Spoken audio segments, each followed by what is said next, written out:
everyone, today we're going to make pumpkin pie. I have 15 ounces of pumpkin, 12 ounces of evaporated milk.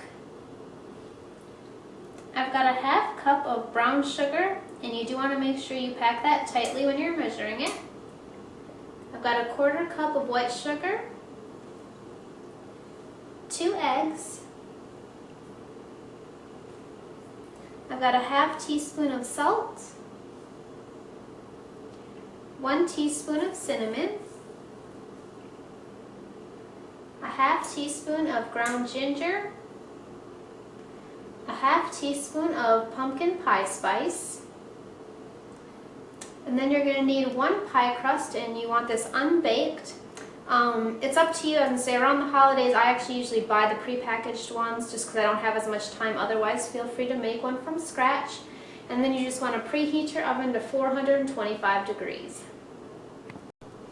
The first thing we're going to do is we're just going to take all of our sugar, and then we're just going to add in all of our spices. And this will just make sure when we're blending it all together with the pumpkin and everything that we don't have any chunks of anything. So just mix that all together. Alright, next all we're going to do is we're going to take our eggs, we're going to put them in a large bowl, and then you just want to beat those. And then all we're going to do is just add in our pumpkin.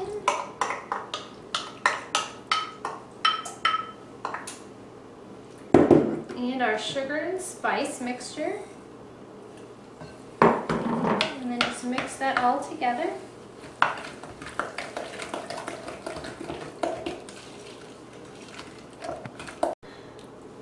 Now that we have the pumpkin all mixed together, you're going to just slowly add in your evaporated milk. So I usually just add a little till it's mixed in, and then I'll add it again. It usually takes me 3 or 4 times to get it.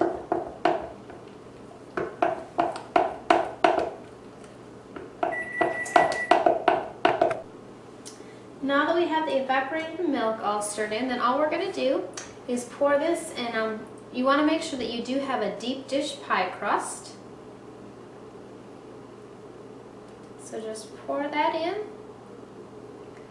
and then all you're going to do is you're going to bake that at 425 degrees for 15 minutes. Then you're going to drop it down to 350 degrees, and then you're going to bake it for another 40 to 50 minutes.